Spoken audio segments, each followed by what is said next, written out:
क्या हिटलर के बुक को मानते हैं? और भगत आज कुछ किए बिना आप ना लड़े, कुछ भी नहीं, फुकट में आके बैठे हैं और आज ये बात बोल रहे हैं। और नेहरू जी को टारगेट, अरे नेहरू जी का इमेज खराब करने के लिए अगर आप बैठे हैं, वो नामुमकिन है, वो सबसे ऊंचा है। उन्होंने महात्मा गांधी, पंडित नेहरू और अंबेडकर के पुतले यही रामलीला मैदान पे जलाए। ये इतिहास है, आप पढ़िए। मोदी जी को आपको देश से माफी मांगना चाहिए, जिन्होंने देश के आजादी के लिए लड़ा, अपनी जान दिया और सैकड़ों दिन जेल में रहे और हर तरीके की मुसीबत झेले। और भगत आज कुछ किए बिना आप ना लड़े, कुछ भी नहीं, फुकट में आके बैठे हैं और आज ये बात बोल रहे हैं। और आजादी लाए हम तो इसीलिए ये लोगों को उसका ये मालूम नहीं है वैल्यू। सर, सभापति जी, मैं सदन को याद दिलाना चाहूंगा कि हिंदू महासभा और आरएसएस ने स्वतंत्रता संग्राम में भाग नहीं लिया था। यही नहीं, उन्होंने भारत के संविधान की प्रतियां भी जला दी थी। उन्हें आपत्ति थी कि जो बाबा साहब अम्बेडकर ने संविधान बनाया था वो मनुस्मृति पर आधारित नहीं था, इसीलिए हम उसको मान्यता नहीं देंगे। और यहीं पर उसको जलाया गया दिल्ली में। उन्होंने महात्मा गांधी, पंडित नेहरू और अंबेडकर के पुतले यही रामलीला मैदान पे जलाए। ये इतिहास है, आप पढ़िए।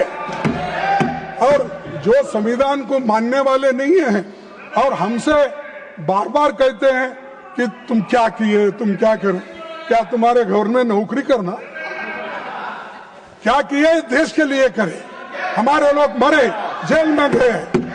सर, भारत के संविधान लागू होने के 2 दिन पहले, सर ये सुनने की बात है, भारत के संविधान लागू होने के 2 दिन पहले 24 जनवरी 1950 डॉक्टर राजेंद्र प्रसाद जी ने ये कहा था, the composition consisting of words and music known as Jana Gana Mana is the national anthem of India.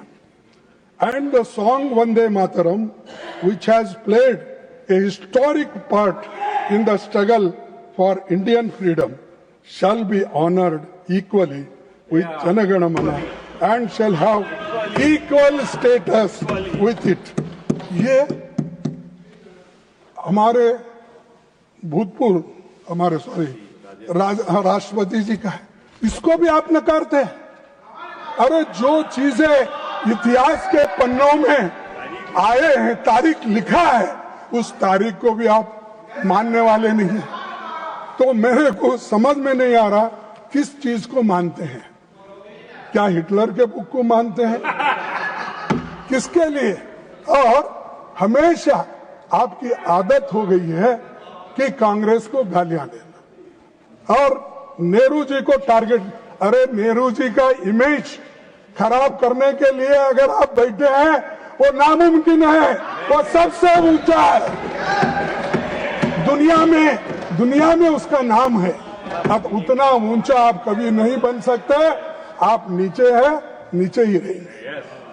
सभापति जी, बीजेपी के लोगों को वंदे मातरम की याद कई दशकों के बाद आई है, परंतु मैं सदन को याद दिलाना चाहता हूं कि वंदे मातरम की 100वीं सालगिरह के मौके पर वंदे मातरम पर पहला स्मारक पोस्टल स्टैंप 30 दिसंबर 1976 को श्रीमती इंदिरा गांधी जी के कार्यकाल में जारी किया गया है।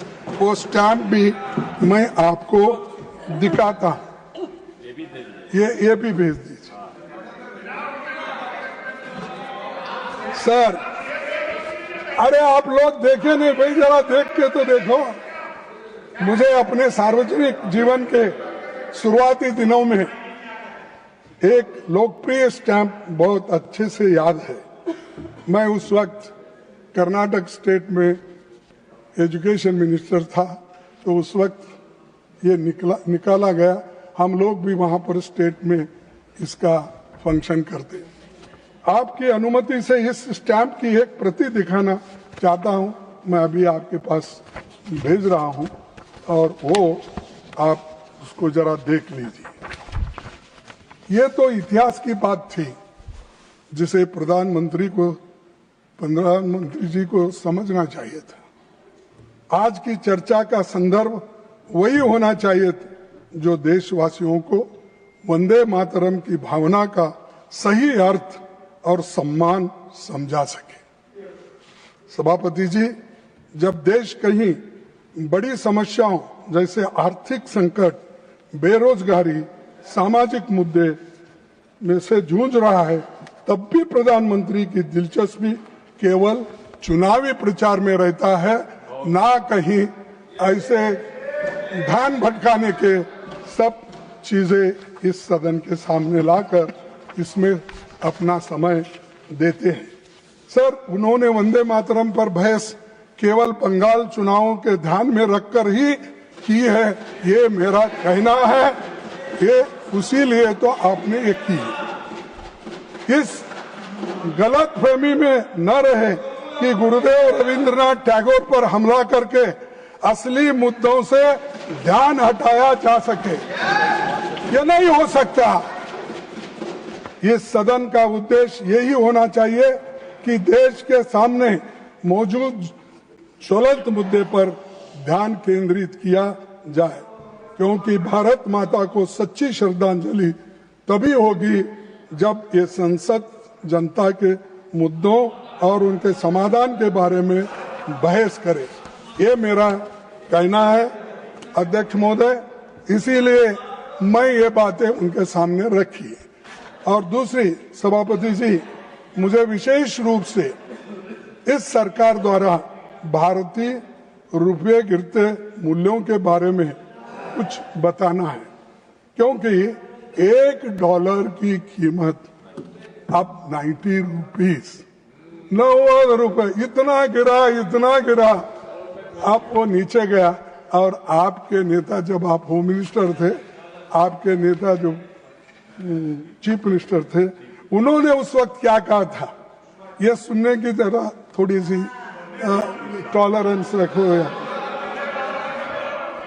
जब देश के सामने आर्थिक चुनौतियां खड़ी है, तब वंदे मातरम जैसे राष्ट्रगीत को लेकर राजनीतिक बहस करना केवल ध्यान भटकाने का प्रयास है। असली देशभक्ति वही है जो रुपए की गिरती कीमत और आम जनता की परेशानियों जैसी समस्याओं का समाधान ढूंढे, न कि केवल सिंबॉलिक और भाषणों तक सीमित रहे।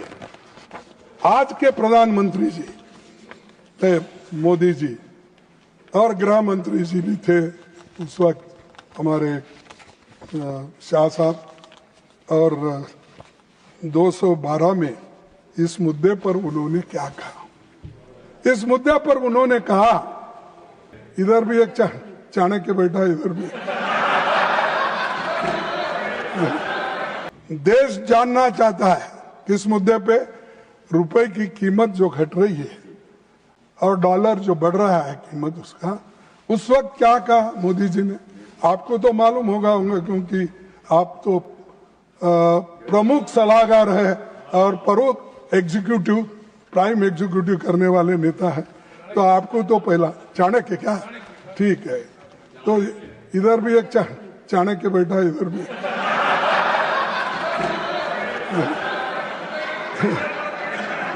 तो अरे बेटो, देश जानना चाहता है। प्रधानमंत्री जी, ये उन्होंने कहा, देश जानना चाहता है। प्रधानमंत्री जी मनमोहन सिंह जी को कहते हैं, ऐसा क्या कारण है कि आज अकेला हिंदुस्तान का रुपया डॉलर के मुकाबले गिरता ही चला गया और मैंने साफ मांग की है, यह सिर्फ आर्थिक कारणों से नहीं हुआ, ये आपकी भ्रष्ट राजनीति को दिल्ली से चली उसका इसके अंदर बहुत बड़ा रोल है। मैं बहुत गंभीरता से ये आरोप कर रहा हूं। क्या आपके पास भी ऐसा ही हुआ? आप भी भ्रष्ट हैं? आप तो बोलते हो मैं पाक हूं, स्वच्छ हूं। कहां है ये दर्शाता है आप आज पूरे हिंदुस्तान पहले जो था उससे बदतर हो गई आपकी गवर्नमेंट। और आज जो उस वक्त 55-60 रुपए था, आज 90 रुपए। अरे गिर गया, इतना गिर गया वो हिमालय से नीचे गिरने के बाद आदमी के टुकड़े टुकड़े भी नहीं मिलते, वैसा हो गया आपके हाथ। सर ये शब्द मोदी जी के हैं, मेरे नहीं है, उनका कोट है। लेकिन मैं ये पूछना चाहता हूं कि जिन कारणों का हवाला देकर आपने उस समय हम पर आरोप लगाए थे, क्या वही कारण आज रुपए के लगातार गिराने की वजह बन गई है? तो ये आप लोगों का कहना है। तो अध्यक्ष महोदय, अब आपकी चिंता बहुत बड़ी है, हम चिंतित भी है। हमारे पड़ोसी देशों में हमारा अपना प्रभाव घट रहा है, जबकि चीन का प्रभाव बढ़ रहा है। नेपाल चीन से इन्वेस्टमेंट की मांग कर रहा है। बांग्लादेश चीन और पाकिस्तान के साथ त्रिपक्षीय बैठकों में भाग ले रहा है। बीजिंग खुले तौर पर साउथ एशिया को अपनी रणनीति योजना के तहत अपनी तरफ खींच रहा है। और सभापति जी, 1971 के बाद पहली बार बांग्लादेश भारत से दूर जा रहा है और पाकिस्तान के करीब हो रहा है। चीन की इतनी हिम्मत बढ़ गई है कि वो अरुणाचल प्रदेश पर अपना बेबुनियादी दावा ही नहीं कर रहा, बल्कि उसके भारतीय नागरिकों पर थोप भी रहा है। अरुणाचल प्रदेश की एक भारतीय महिला को सांघाई हवाई अड्डे पर 18 घंटे तक हिरासत में रखा गया और उसे कहा गया कि उसका पासपोर्ट अमान्य है और चीनी पासपोर्ट के लिए आवेदन करने की सलाह वहां के एयरपोर्ट वाले दिए।